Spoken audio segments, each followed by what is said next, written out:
إحنا اتكلمنا قبل كده عن شوية أمراض نفسية.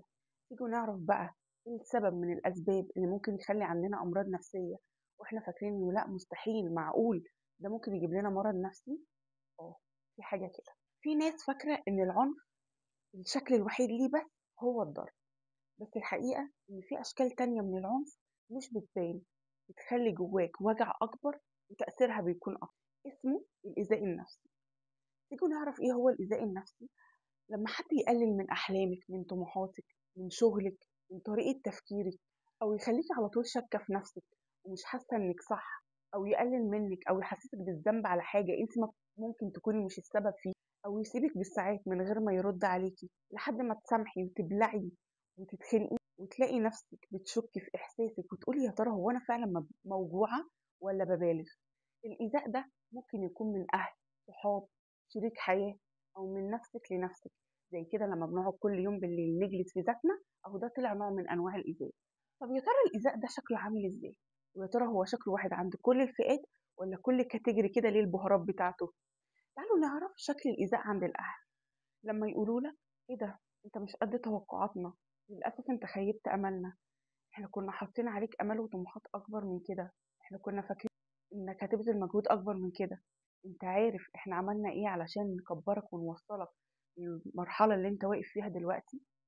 أو مثلا الحاجة الأشهر، لما يربطوا حبهم ليك بحاجة معينة، جواز، شغل، نجاح، طاعة، أو لما تفكر تقول رأيك أو تعبر عنه أو تعترض هيقابلك.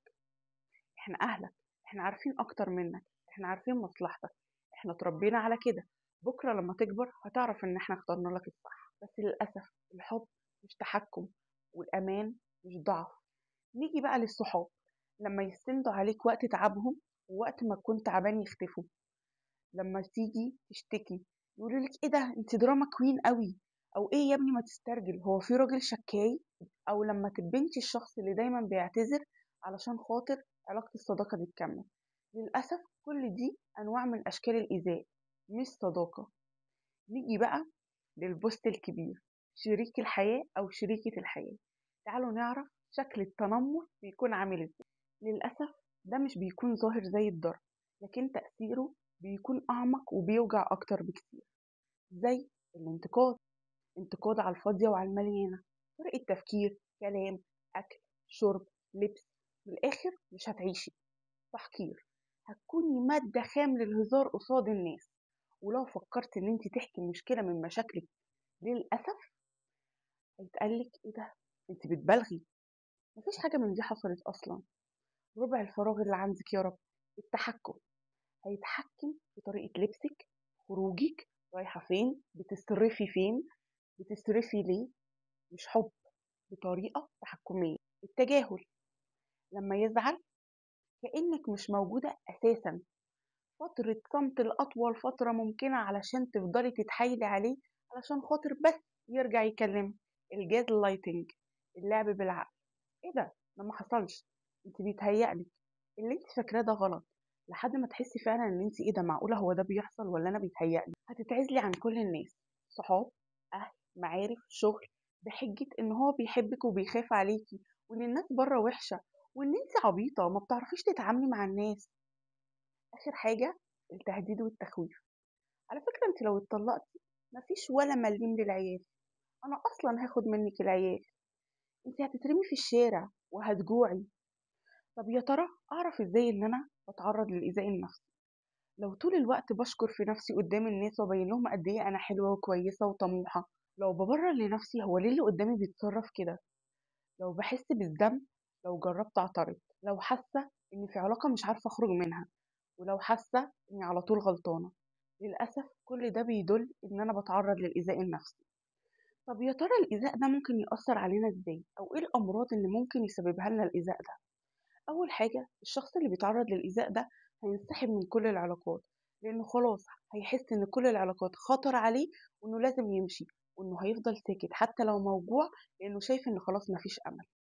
تاني حاجة، ممكن يجيله اكتئاب، قلق، نوبات هلع، وممكن يلجأ للأكل العاطفي زي ما قلت لكم قبل كده. أتوتر، أقلق، آكل، أحس بالذنب، أتوتر، أقلق، آكل. الحاجة التالتة، نوبات الغضب، لو حد عمل له كده بس هينفجر في وشه. آخر حاجة، الشخص اللي بيتعرض للإيذاء ممكن يلجأ لإيذاء النفس، لأنه بيحس إنه خلاص مفيش مخرج من العلاقة دي، فللأسف هيتجه إنه يأذي نفسه. طب أحمي نفسي إزاي؟ لازم تعرفي إن ده إيذاء مش هزار ومش حب.